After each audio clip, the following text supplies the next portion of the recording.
Dalam hukum formil kita ya, perpanjangan masa tahanan yang 30 hari ya, yang kemarin itu hal yang wajar karena itu diatur dalam hukum acara pidana kita ya, sebagaimana pasal 29 ayat 1 huruf B seperti itu.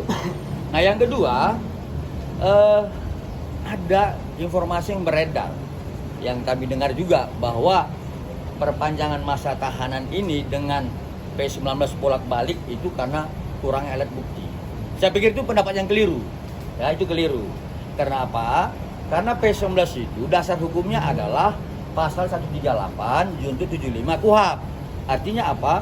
Dilakukannya P19 karena adalah pendalaman berkas. Ya, berkas terhadap keterangan saksi, keterangan pelapor dan sebagainya.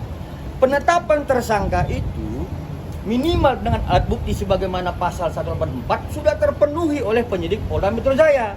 Jadi kalau kemudian dikatakan sekarang kurang alat bukti, itu keliru ya. Tetapi penyidik ya, dugaan kami sebagaimana keterangan klien kami pada saat dipanggil terakhir ya sekitar 2 minggu lalu, dugaan kami ini jaksa memberikan petunjuk untuk mengkaitkan kepada peristiwa 27 Oktober, 13 November, 14 November, dan 27 November. Artinya harus ada tersangka yang lain.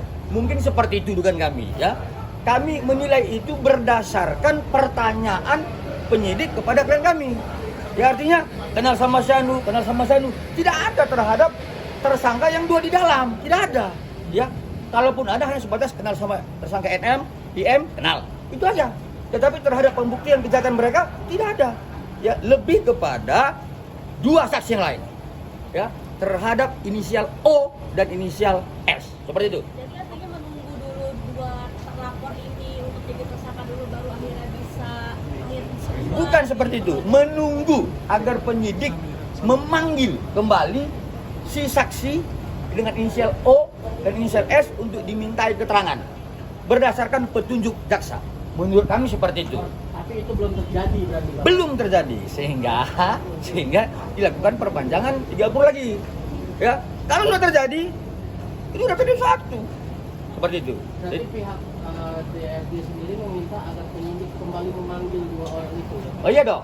Karena kami kan sudah dipanggil. Pihak klien kami sudah dipanggil, saksi-saksi dari klien kami sudah dipanggil, tinggal saksi yang seharusnya yang dilaporkan oleh klien kami terhadap 4 peristiwa hukum tadi yang kami sebutkan itu belum dipanggil, seharusnya itu dipanggil. Nah, akhirnya kalau sudah dipanggil, saya yakin. Ya, terhadap yang 2 yang sudah tersangka tidak ada masalah. Ya, seperti itu.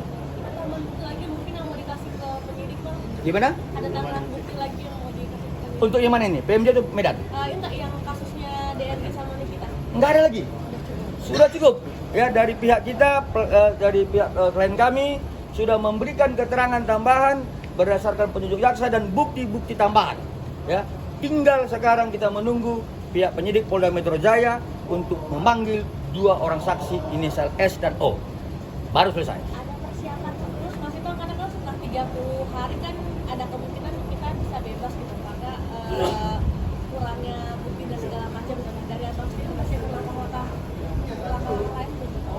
Sebenarnya kalau itu kan kita tetap kepada asas formil ya. Tidak ada langkah-langkah di luar itu.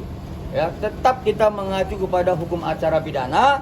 Kalau di luar itu berarti rusaklah hukum kita. Ada rencana untuk komit propam mungkin?